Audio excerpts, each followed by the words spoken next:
কাজ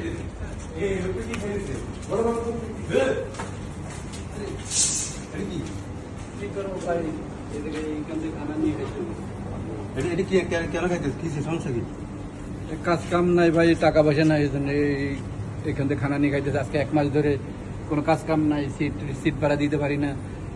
এইখান থেকে একটা খানা টোকাই টোকাই খাই ডাস্টবিন থেকে। হ্যাঁ, আমি কালকে দেখছি ওই লোকটারে এখানে আটটাছে রাস্তার মাঝে। কালকে দেখছি আমি ওই লোকটারে আটটাছে এখানে। কাজ কাম নাই এখন, খুব চিন্তিত। আর আমরা রেস্টুরেন্টে রেস্টুরেন্টে আমরা চাকরি করি, আমাকে খানার কি অভাব আছে? রেস্টুরেন্টে খানা দিবে না? শুনে চলে আসতেন। এখন কাজ নাই ভাই, 1 মাস ধরে কাজ নাই, সিট ভাড়া দিতে পারি না। তুমি ময়লা আবর্জনা এটি খাবে না? কি করবো ভাই, আমার কাছে টাকা পয়সা নাই এখন। আরে এটা কোনো কথা হইলো? তুমি আমার একবারও কইবে না? হ্যাঁ, আমি কালকে দেখছি ওই লোকটা খুব চিন্তিত ভাবে রাস্তার মধ্যে হাঁটতেছে। আচ্ছা, এদিকে 1 মাস যাবত কোনো কাজ কাম নাই। এদিকে কোনো অন্ধকার কিনা আরো মানসিক দেহ কোথায় গেছে? এখানে একটু ঘর আছে। এখন বলো বিস্তারিত, তোমার সমস্যা কি বলো? বিস্তারিত ভাই, আমি আজকে 1 মাস যাবত কোনো কাজ কাম নাই, কোনো আমার কোনো নাই, খানা নাই। এই রাস্তা থেকে এখানে ডাস্টবিন থেকে উঠে খাই, আর এইখানে এদিকে রাস্তায় ঘুমাই। আচ্ছা আচ্ছা, তুমি যে ডাস্টবিন থেকে যে বাক্সটা একটু নিয়ে আনো, বাক্সটা একটু নিয়ে আনো। মানুষের তো দেখাইতে হবে, দালালের চক্রান্ত করে মানুষ কি অসহায় ভাবে এখানে আছি, কোনো কিছু দেয় না, খানা দেয় না, কিছু দেয় না, লোকগুলো কিভাবে থাকতেছে দেখো তো। তারপর বলো কি? এরপরে আমি কোনো কাজ কাম পাই না, এরপরে ডাস্টবিন থেকে খানা উঠে খাই, কোনো আজকে সিট ভাড়া দিতে পারতেছি না। তারপরে মানুষ আমার কাছে দেনাদারি টাকা পায়, বাড়িতে দেনাদারি। এখন এই রাস্তা রাস্তায় ঘুরে বেড়াইতেছি, কোনো থাকার জায়গা নাই, থাকার জায়গা নাই। এই দেখেন ভাই, আপনারা বলেন, এই আমি কোনো কন্টেন্ট ক্রিয়েটর না, কোনো ভিডিও বানাই না। হ্যাঁ, আজকে 2 দিন ধরে আমি দেখতেছি এই একটা লোক, আমি প্রথম পাইছি এখানে অসহায় মতো বসে রয়েছে। আজকে দেখতেছি আরেকটা ডাস্টবিন থেকে খানাগুলো খাইতেছে। দেখেন কত অসহায়। আমরা বাঙালিরে দেখি না, এরে আনছে আরেকজন বাঙালি আনে, কিন্তু রাস্তায় ছাড়ে দিছে। এখন কোনো খোঁজ খবর কিছু নাই না, বাড়িতে অনেক কিস্তি মিস্তি, এখানে খাওয়া হইতেছে, তার জন্য এগুলো খাইতেছে। আমাদের বাঙালির মতো নিজের জাতিরে নিজেই খারাপ বলতে হইতেছে। আচ্ছা, যাই হোক, স্টপ দেন। তোমার বাড়ি কই? আমার বাড়ি খুলনা। এখানে আইসো কয় মাস? এখানে আমি আইছি 3 মাস হয়েছে। 3 মাসে আমার দালাল আইনে এখানে ছাইড়ে দিছে কাজ কাম দিব। তো আমার কাজ কাম দেওয়ার কথা বলে আমার ছাইড়ে দিছে, দিয়ে সে চলে গেছে। এখন তোমার সমস্যাটা কোথায়?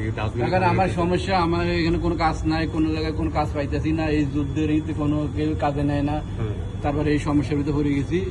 তারপর আমার দেশে অনেক টাকা দেনা আছি, আমার বাড়িতে কিস্তি আছে। কিস্তির টাকার জন্য আমি এখন মাথা পাগল হয়ে যেতেছে, রাস্তা রাস্তা ঘুরে বেড়াইতেছি। কিস্তি কয় টাকা? কিস্তি এই তো আর কয়েকদিন পর, 1 সপ্তাহ পর আমার 12,000 টাকা কিস্তি আছে। 12,000 টাকা? খাওয়ার টাকাও নেই? কারণ আমার কাছে 1 টাকাও নেই। 12,000 টাকা বাংলাদেশে কত রিয়াল? 12,000 টাকা এখানে আপনার 120 রিয়ালের। 400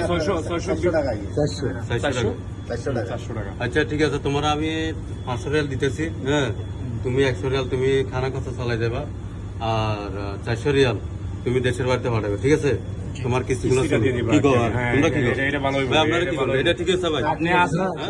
আপনি যদি না দেখতেন ভাই, তাহলে উনার তো এই উপকারটা হইতো না। আমি পরশুদিন দেখছি উনারে, কালকেও দেখছি উনারে রাস্তার মাঝে বসে রয়েছে, খুব বেশি চিন্তিত ভাবে। বুঝছেন? এই যে লোকটা, আমার মনে হয় এখন আত্মহত্যা করবে, এরকম লাগতে। আপনি আপনার খানা নাই, আপনি আমাদের বিএবি রেস্টুরেন্টের সামনে দিতেছে। হ্যাঁ, তুমি যাই 500 রিয়াল দিয়ে আগে, সবার আগে কিস্তির টাকা দিয়ে দিবে। কিস্তির টাকার জন্য অনেক মানুষ গড়বারে আড়াই ফেলছে। আমি নিজেও, হ্যাঁ, তুমি কিস্তির টাকা দিয়ে আর 100 টাকা দিয়ে তুমি খাও। তারপর তোমার সাথে আমি ইনশাল্লাহ আছে শুক্রবারে, হ্যাঁ, তোমার একটা আমি চাকরির ব্যবস্থা করে দিব ইনশাল্লাহ। আপনারা আমার একটা চাকরির ব্যবস্থা করে দিলে আমার খুব ভালো হবে। ইনশাল্লাহ চাকরির ব্যবস্থা করে দিব। হ্যাঁ, আর আমাদের যারা সদস্য, যাদেরকে কিছু একটা বলো। আপনারা আমার এত বড় উপকার করছেন ভাই, আমার একটা এই ঝামেলা থেকে বাঁচাইছেন, আমার অনেক চিন্তা টেনশন। আপনাকে কথা আমি আর কোনোদিন ভুলতে পারবো না ভাই।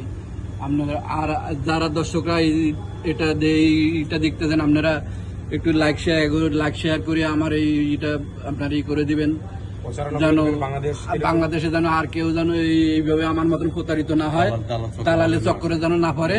আপনারা বিদেশে আসার আগে আপনারা চিন্তা ভাবনা করে তারপর বিদেশে আসবেন। দালালের আমার মতন আপনারাও দালালের খপ্পরে পড়ে এইভাবে আমার মতন এই রাস্তাঘাটে পড়ে থাকেন না। ঠিক আছে? এখন আপনার আজকের মতন আমরা ওকে। যেমন ভাই দেখছেন তো এই লোকটার কি অবস্থা। এর আগে আমরা আরেকটা ভিডিও দিয়েছিলাম, আরেকটা লোক অসহায়, হ্যাঁ, একে আমি এখন 500 রিয়াল আপনি দিয়ে দিব। কিন্তু যারা এরকম সমস্যার ভিতরে আছেন অবশ্যই আমাকে কমেন্টে জানাবেন। আমি একা এখান থেকে নিয়ন্ত্রণ করতেছি না, আমি আরো অনেক মানুষদেরকে সহযোগিতা করার চেষ্টা করতেছি। হ্যাঁ, তবে আমি চাইতেছি আপনারা যারা সমস্যা আছেন, যাদের চাকরি নাই কিছু নাই, অবশ্যই আমার কমেন্টে জানাবেন। জানালে আমি অন্তত চেষ্টা করব আপনাদের কাছে যে সহায়তা করার জন্য। এখানে আমাদের অনেক 6 জন টিম আছি, আমরা 6 জনের ভিতরে আমরা বিএফি রেস্টুরেন্টে চাকরি করি।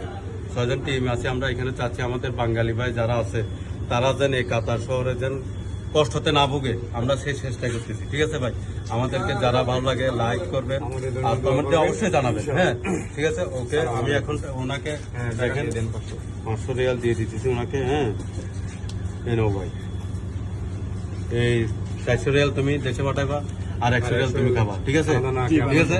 জি ভাই, আপনারা যে আমার উপকার করছেন ভাই, আমার এই কথা আমি কোনোদিনও বলতে পারবো না ভাই। আমার অনেক উপকার হয়েছে, আপনারা আমার এই টাকা দিয়ে উপকার 500 রিয়াল করছেন। কিন্তু বাংলাদেশে 17,000 টাকা।